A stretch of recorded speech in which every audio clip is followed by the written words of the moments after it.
Bailey, welcome to B2B Unscripted. Thanks, Christian. Excited to be here, man. This is going to be a really unique conversation. I'm really looking forward to it. We'll explore your journey so far as a co-founder, builder, innovator, how you think about authentic growth and the balance between human connection and technology. So we'll do that before going and talk a little bit, of course, about GIA and what you enable for the gig economy. I would call it consultants, fractional agency. But before we get into this, I'd love to know, what was that turning point that made you say, you know what, I have to step off the traditional path and start building something? Yeah, it's a good question. I think for me, I've always been surrounded by that almost subconsciously. Both my parents, for the most part, they've taken their entrepreneurial leaps. My dad's been an entrepreneur for most of his life. So even just growing up, it's like that was a much more normal thing for me. At least in my mind, it was normal. When I went to university, I didn't really know exactly what I wanted to do. I knew I wanted to get into business. And I realized when I got there that there was this program or this major called Entrepreneurship and Innovation. So that's a very kind of, I don't really know what that's going to be type of thing. But I realized once I got into that, it was essentially the professors enabling you to just work on cool stuff that you found interesting while getting credit for these different courses. So that was awesome. And so I kind of took my first entrepreneurial leap during that course and, built a small financial education platform for young people. I worked on that for 2.5 years and always knew that that is the type of thing that I wanted to do. And how much of the journey of your dad or your parents have influenced you? Yeah, I think it's almost more subconsciously influenced me more than anything else, where you just see these ups and downs, the kind of trials and tribulations, awesome successes, and then also the lows that come along with entrepreneurship. And I think seeing that and witnessing that almost secondhand, it normalized it for me, where I was like, this is really cool, because I've always been surrounded by that. And I almost thought that was normal for everybody, where it was like, yeah, entrepreneurship could be just this cool thing that we jump into. But talking to a lot of other people, it's like there are people who are very set on the traditional route, and that is completely okay. But for me, once I got into it for the first time myself, and I tried this, this small project on the side and made a bit of money, and also worked harder than I've ever worked in my life. And this was the project that I worked on in school. It was like the fire in me and the fulfillment and the, the 14, 16-hour days, and ending the day exhausted, but being so mentally energized about what I was working on. That was kind of the point where I'm like, it's going to be hard to go back to doing something else.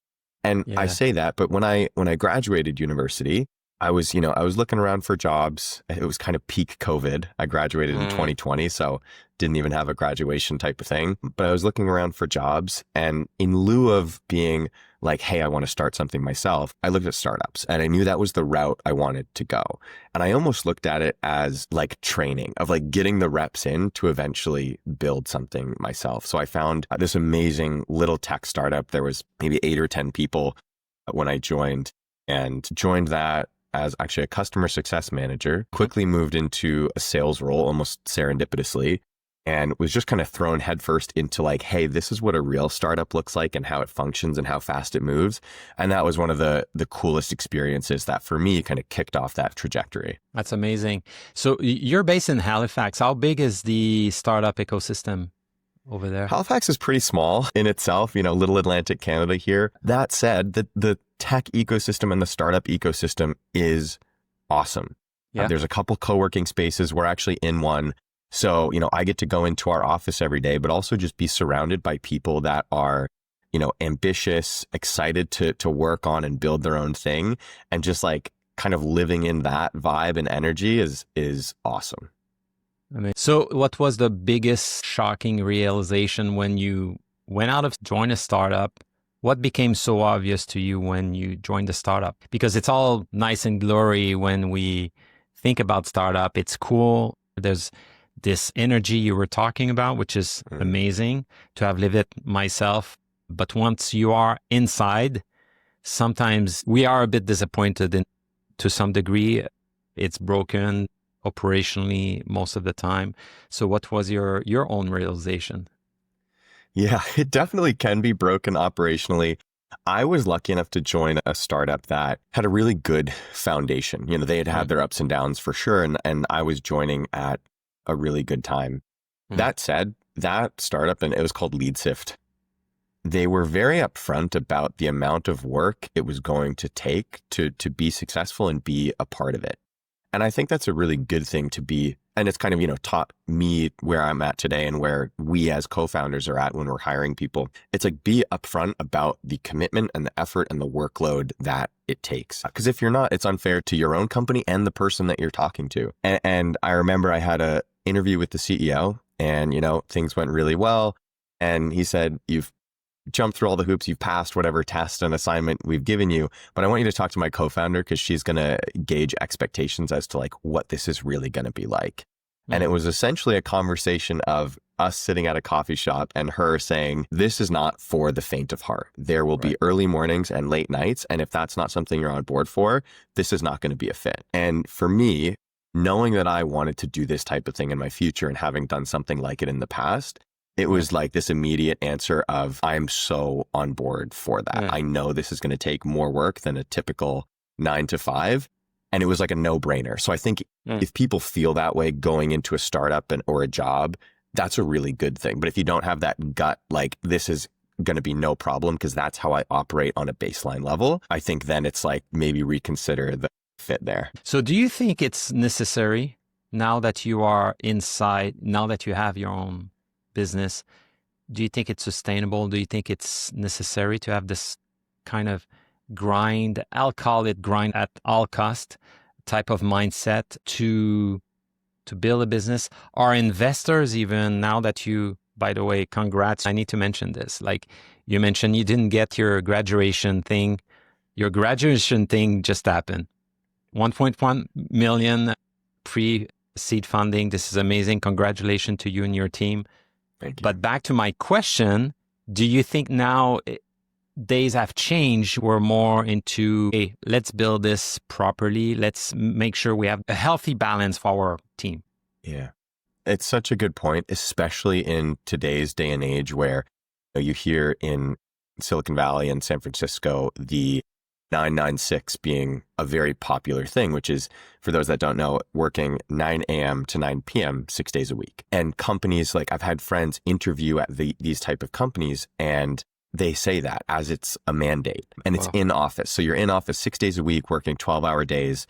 And maybe on Sunday you get lunch or play ping pong with your friends. And that is something I don't really agree with in terms of a mandate. I think one thing that our CEO and co-founder does an incredible job at, this is a second startup, so he's been through the ringer, does an incredible job at, is building this culture that people want to put in that extra effort. So we give that expectation of, hey, this is going to be a lot of work, but we'll never say 996, you got to be in the office on weekends and things like that's something I just don't believe in. But when a team is committed to what you're building towards, you know, the vision, they see what this could be, that effort just comes out. And our team, we're so lucky to have the team we do.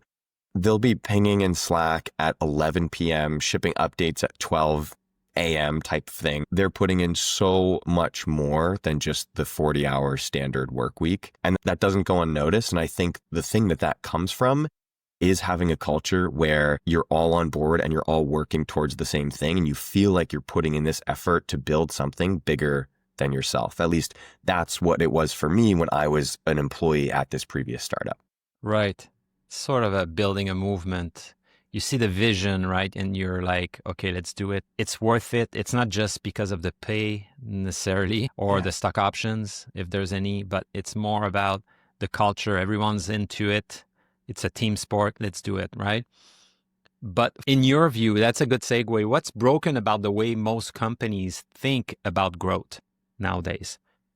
Honestly, I think part of it is, you know, it's if we get people to work hard enough and put enough hours, we're going to be successful, and not putting enough of a focus on the culture and the team and building this culture of we want to be a part of this company because it's moving fast and it's winning and it's enabling us to work on the things that we love to work on, which is building. So I think that's definitely one of the big things I'd say about growth. The other thing that I've learned, and this is, something that's come over time, it's not something that I came in knowing, is there is a million different things you can do and should be doing. But I think the companies that move the fastest and become the most successful are the ones that focus on the right things. And it's about being able to, during the actual week, go in and be at this granular level of executing on all of the different things you need to do.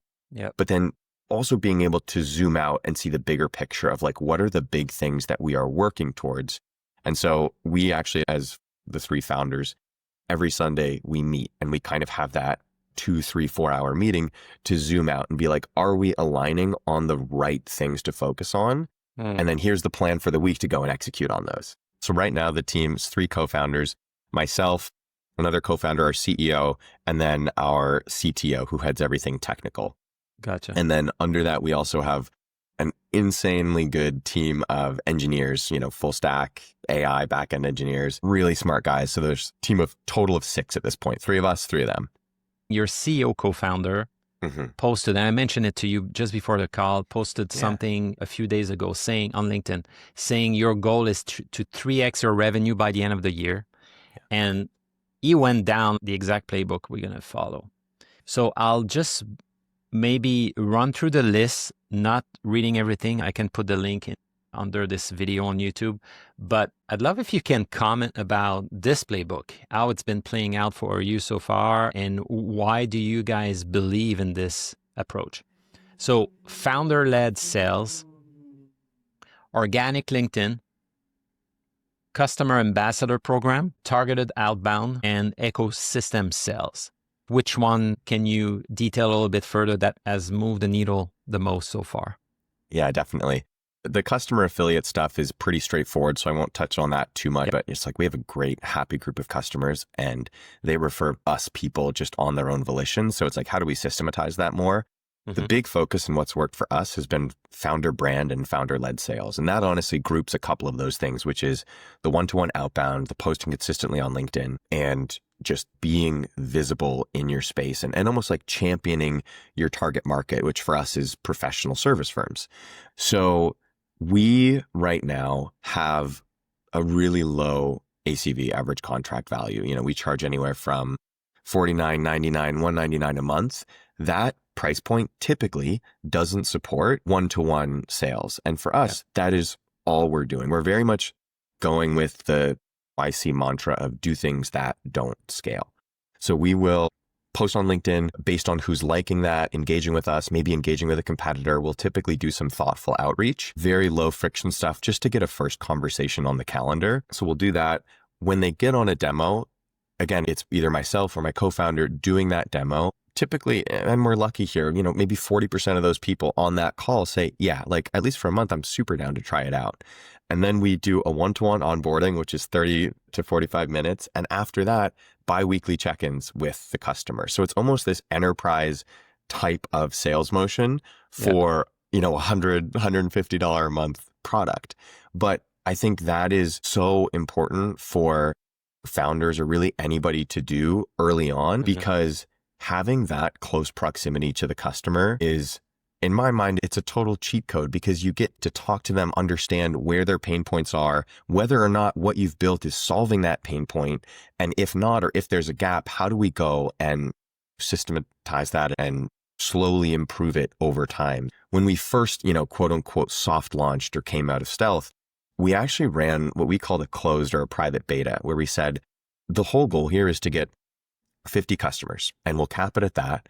And we want to work incredibly closely with this group of innovators, of co-creators, to really build something cool together. And we are, I think that's one of the reasons we're on the trajectory we are and have been successful and have traction so far, is because we got this group of customers that they understand if shit breaks and if we need to scramble to fix it, they're understanding of that. But it's this group that is just gunning for us to succeed. And that became all the more real for me when I actually flew out and got to do some filming and visit and have dinner with some of our customers in, Toronto and Halifax. So I think that is so important for an early startup, is one, having super close proximity to your early customers. But the second part of that is almost vetting and kind of making sure that you have really good design partners, because they play such a huge role in helping you build something really cool. I love that you call them design partner, because they are helping you shape your product and adapt it to real life pain points. This is a great breakdown. Thank you. What is GIA? What is that pain points or those pain points that who do you cater to, and what do you do? So I won't give the full pitch, but just the high level overview. Yeah. So GIA is this end-to-end growth platform that's purpose-built for scaling professional service firms. When I say that, think consultants, agencies, companies like that. And the big, hairy, audacious goal, if you will, is to build the Shopify for consultants. Like, Shopify built this infrastructure layer for anybody to start, run, and grow a professional service, a physical like e-com store online. We want to do the same thing for professional service firms. And right now, we're very focused on how do we help these firms grow? Because across 400 conversations that we had with these people doing customer discovery, we honestly started by asking them, hey, what does keep you up at night? And initially we thought it would be back office, admin, how do I automate these different tasks? But we soon realized that it was this feast or famine cycle, losing a big client, not knowing where my next client is going to come from when an engagement ends. And it's these type of things that we really keyed in on and said, let's build for that first, the biggest pain point that keeps them up at night. So that's kind of where we're at. You have a very unique feature as part of your platform. Can you speak to that one around helping someone create content? As a fractional, I live this on a daily basis to come up with ideas, and it takes more time than I wish it would take time to draft those, although AI is big used. But at the same time, it's not always this rinse and repeat, the system kind of setup. And I think I wouldn't have to think twice about finding ideas if I was using GIA, because I'm not a customer, as a full disclosure. Yet. I'm not a customer yet. Yeah, I love that. Yeah, so one of the things that we focus on, one of the kind of core modules, is brand awareness. How do we help people stay visible and top of mind so that they're the first person thought of when that need arises? And it's actually a funny story as to where the idea came from, because in today's day and age, everybody knows how important founder brand content, talking about your customers' pain points and putting content about what you do, like how important that is. And we were doing customer discovery, and I wish I could remember which customer gave us this idea, but they said, I'm saying smart things every day. And they paralleled it to how Gary Vaynerchuk has this film crew, this whole team following him around all day. Whenever he says anything smart or prolific or controversial or something that is cool, the next day it would be repurposed into really smart thought leadership content and distributed across all these different channels. And we thought, what if we could give that power to the consultant, the fractional, the growing agency? We built this content agent that sits in on your calls, listens to the key ideas, your unique point of view on something, even a customer quote or a pain point that they're talking about. And after every single Zoom call, Google Meet, Teams call that you have, it pretty much comes up with 3 unique LinkedIn posts and says, hey, here are some cool ideas from the call, extrapolated based on best practices. Do you want to go post any of them? So that, oddly enough, is actually our most used feature and something that helps us stay consistent, because candidly, I don't like doing the LinkedIn stuff. I'm really I get uncomfortable and kind of cringe even still when I have to go and post, but it tackles the cold start problem where you're no longer going from 0 to 1. You're more so going from 80% and putting the finishing touches on. And where do you draw this fine line between the machine doing X and human? The user always have an option to refine, of course, before posting. But do you find that what GIA comes up with is fairly on point and learns from your tone and voice and your style over time? Yeah, it's a good question, because I definitely don't believe in the, having AI write something for you and just putting it out there. The 3 kind of core things that we built to tackle this is, 1, by default, it looks at your LinkedIn and says, hey, this is how this person likes to write. This is their tone, their voice, etc. Then the user goes in and says, here are my content pillars, the things that I actually care about and want to talk about on a daily basis. And then from a source perspective, it's you are the source. It's authentic to you because it's the things that you are saying that you believe. And that's very different than going to ChatGPT and saying, hey, write me a post about marketing or AI and professional services, because that's just based on, general research. That's almost been a philosophy that we've built with in mind, which is don't completely automate it and take everything away from what a human should do. We try in what we build to tee the user up, do the groundwork and the work in the background to tee the user up to then go and take that action, be it giving them ideas for posts that they can go and tweak and edit, or sifting through their network, for example. And instead of saying, hey, here's a million things you could do, it's here are the 10 things we think you should do today. And then you can make that choice for yourself. But it's really about teeing them up as opposed to just automating everything. That's very cool. I find what's the toughest part being a fractional myself is focus. It's where to put the focus. You feel everything is urgent. Everything is a priority to some degree. It's always this zoom out, zoom in type of motion, balancing client work with biz dev work. This is exactly where you fit in, right? So what sort of the first initial impact that someone using GIA can really start measuring, or the first initial feedback they give you, like, oh, it's amazing for X, Y, Z. What comes out of their mouth? Is it consistent, or there's a longer term kind of journey with the tool where other features are kind of surfacing in terms of value, or the beginning is slightly different? Yeah, that's a good question. I would say from what we've seen, the wow moment more or less is when you have a call and GIA generates those drafts, you go in and you're like, okay, this is super neat. And that's kind of the first cool wow moment. But I think the part that people really dive into eventually, and it's one of the things that's super important for consultants and agencies and fractional executives, is this biz dev side of it. Because what happens, at least what we've seen, is when you're busy delivering on client work, everything else typically falls off. Follow-up slip through, you're not connecting with your network, and you're not doing the daily activities that you need to build pipeline. So I would say almost that second wow moment when people really dive in is when GIA surfaces people that know you or know of you that could be potential opportunities and tease you up for that conversation. Because an insight we have is, and I don't know if people agree with this, but traditional lead gen and demand gen doesn't work for small professional service firms. The paid ads, the cold email outbound, across 400 conversations, I've seen maybe 4 or 5 people do that successfully. And so instead of reinventing the wheel, we really wanted to lean into what was working for these firms, which what we call network-led growth. So one of the things that's super cool that I actually used when I was doing customer discovery is you upload your entire professional network, like CRM, LinkedIn, your calendar, anybody you've ever met with. And GIA does 2 really cool things. One is it sifts through that. It kind of scores it and maps it and says, out of everybody here, these are the good fit, the strong fit, and the really strong fit people that you might want to be talking to. And then on top of that, we'll monitor that group for a series of signals, which to me is like, why is now a good time to reach out? Maybe they just engaged with you, raised funding, changed jobs, engaged with a competitor. But it's this notion of getting your next client in the door and growing your network with the right fit people without doing the kind of awkward, cringy, cold outbound that I think a lot of people look at and think that's the only way to do prospecting in biz dev. So it gives you the signals that would indicate that they could be a fit for you or a reason to reach out, right?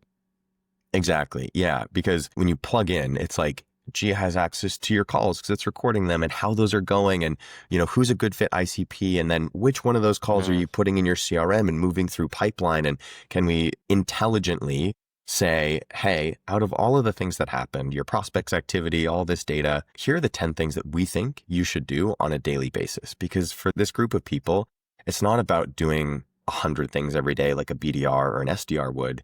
It's about just doing the 10 right things consistently. At least that's kind of our hypothesis. Can I increase the 10 to 20, or is it fixed to 10? Right now it's fixed to 10, but no taken. No. It's my tendency of wanting to do more, but focus, love it. I need to learn from this. I have a few rapid fire questions for you.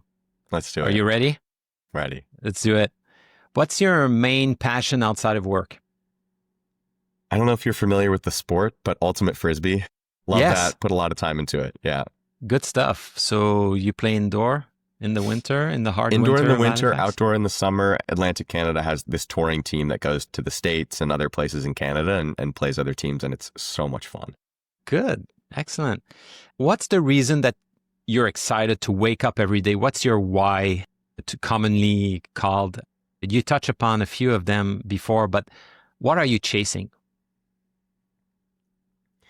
Yeah, my why is definitely, like, I don't think any true founder really gets into this for the money, because there are other ways to make money that are not as hard as this. It's about fulfillment and building something that's bigger than myself, and hopefully leaving my small dent in the universe in some form or another. That's the simple answer. And then the deeper one is, I've just always had this drive where I want to be able to take care of the people around me and my family. And it's like, yes, that means my family when I have one, but also my parents and my siblings. Like, that's always been something that's kind of in the back of my mind of when I'm tired in the morning. Like, that's one of the reasons I can get up early. That's the fuel. Really cool. For me, it's my kids, for sure. Yeah, definitely. One thing you'll never compromise on when it comes to how you work or live, but you touch upon that a little bit earlier. Something I learned the hard way is to not compromise your health, or not push and ignore, the signs that your body is giving you of like, hey, maybe it's time to take that day and maybe it's time to slow down. Because I did that in the past, and I pushed and ignored all the little signs. And eventually what happens is you get hit by a truck and it puts you on your ass. And that's the reminder of, okay, I need to listen to these little things, take care of myself, because it is a marathon, not a sprint at the end of the day.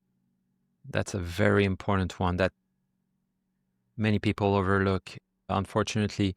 So thank you for that. Just in closing, I want to look ahead.